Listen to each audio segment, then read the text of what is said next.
CTET paper 2 कक्षा 6 to 8 का है। इसमें वैसे 1 to 5 के लिए भी ये पूछा जाता है। बाल विकास एवं शिक्षा शास्त्र के क्वेश्चंस हैं। तो 1 नंबर से 30 नंबर तक का ये क्वेश्चन में पहला है, विद्यार्थियों में बहुत विभिन्नताएं होती है, इनमें किसके लिए शिक्षक को संवेदनशील होने की आवश्यकता है? संज्ञानात्मक क्षमताओं और सीखने के स्तरों पर आधारित भिन्नताएं, भाषा, जाति, लिंग, धर्म, समुदाय की विभिन्नताओं पर आधारित विभिन्नताएं। तो कूट दिया है, 1 में केवल 2 नंबर में दिया है 1 और 2 दोनों, 3 में दिया है न तो 1 और न ही 2, और 4 में दिया है केवल 1। किसके लिए संवेदनशील होने की आवश्यकता है? तो इसका सही आंसर है कि शिक्षक को संवेदनशील होने की आवश्यकता है। संज्ञानात्मक क्षमताओं और सीखने के स्तरों पर आधारित भिन्नता पर भी, भाषा, जाति, लिंग, धर्म, समुदाय की विविधता पर आधारित भिन्नताओं के लिए भी। तो हमारा सही आंसर है 2, 1 एवं 2 दोनों। तो ठीक करेंगे हम लोग 2 को। ये हमारा करेक्ट आंसर हुआ। चलते हम लोग क्वेश्चन नंबर 2 पे। केवल कागज पेंसिल जांचों द्वारा आकलन समग्र मूल्यांकन को सुविधा प्रदान करता है, निरंतर मूल्यांकन को सुविधा प्रदान करता है, सकल आकलन को बढ़ावा देता है, आकलन को सीमित कर देता है। केवल कागज पेंसिल जांचों द्वारा आकलन को सीमित कर देता है। इसका उपयुक्त आंसर 4 है। तो हम लोग आंसर 4 को टिक करेंगे। क्वेश्चन 3 है, माध्यमिक विद्यालय की कक्षा में शिक्षिका के पास एक बधिर बच्चा है, माध्यमिक मतलब 9-10 में। उसके लिए यह महत्वपूर्ण है कि उसके प्रति संकेत करे। बधिर का मतलब जो बच्चा सुन नहीं सकता, जिससे कि वह बच्चा बार बार भी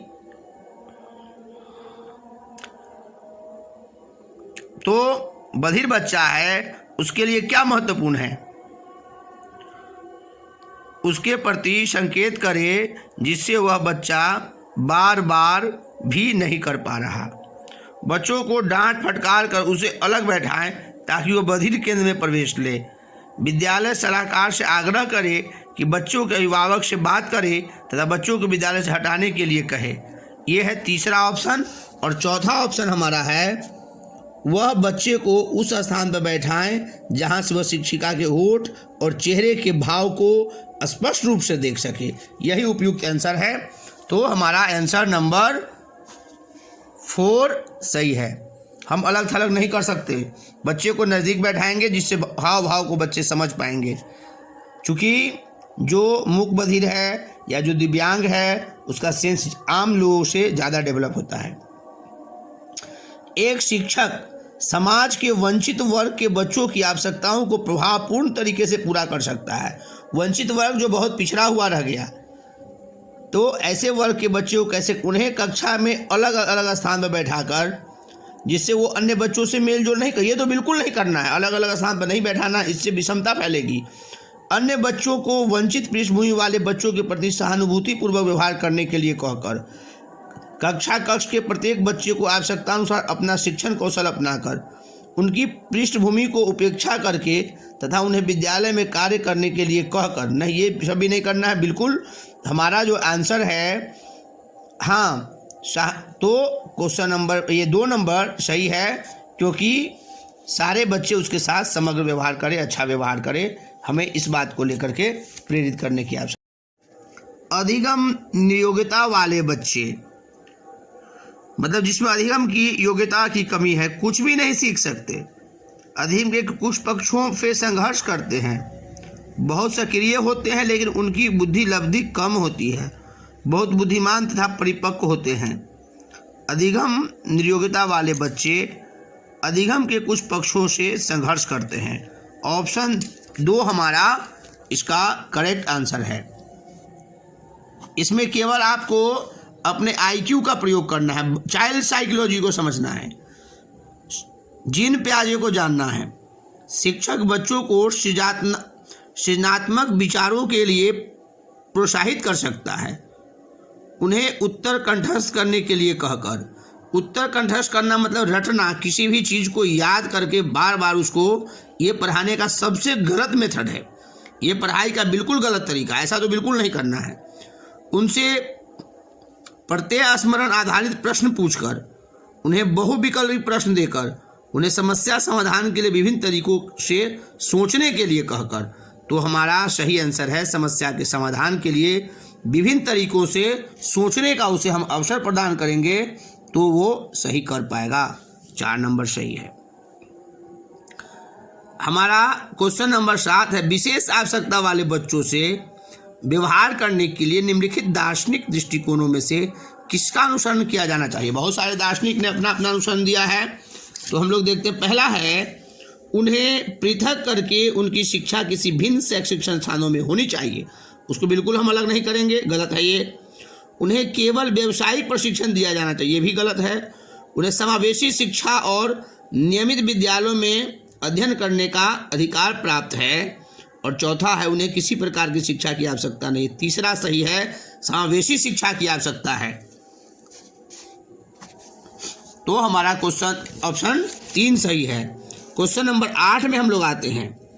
अधिगमकर्ता केंद्रित विधि का आशय है, एक में कि शिक्षक अधिगमकर्ता के लिए स्वयं निष्कर्ष निकाल देते हैं। शिक्षक स्वयं निष्कर्ष निकाल के क्वेश्चन को सॉल्व कर देते हैं, ये तो बिल्कुल गलत है।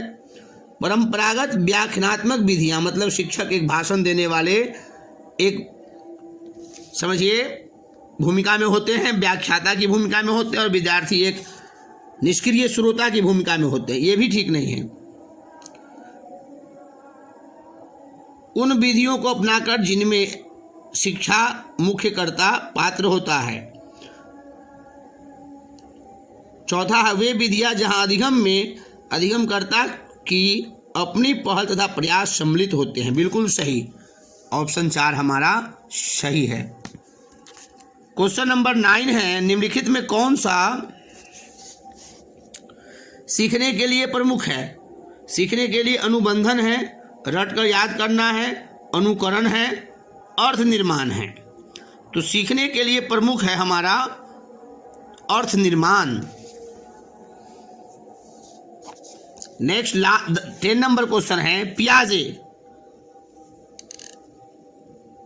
तथा वाइगोत्स्की के अनुसार एक रचनात्मक कक्ष में अधिगम शिक्षक द्वारा लिखवाया जाता है तथा विद्यार्थी निष्क्रिय प्राप्तकर्ता होते हैं। रचनात्मक कक्षा ऐसा नहीं हो सकता। उद्दीपक तथा अनुक्रिया में के जोर से होता है। शिक्षक द्वारा पुनर्बलन किया जाता है। चौथा है, शिक्षार्थियों द्वारा स्वयं सृजित किया जाता है, जो एक सक्रिय भूमिका निभाता है। ये 4 नंबर ऑप्शन सही है। जीन पियाजे बाल विकास और शिक्षा शास्त्र के एक बहुत बड़े ज्ञाता और प्रगाढ़ विद्वान थे। निम्नलिखित में कौन सा आधारभूत सहायता का एक अच्छा उदाहरण है जिसका आशय है समस्या समाधान को तब तक सीखना जब तक शिक्षार्थी स्वयं न कर सके।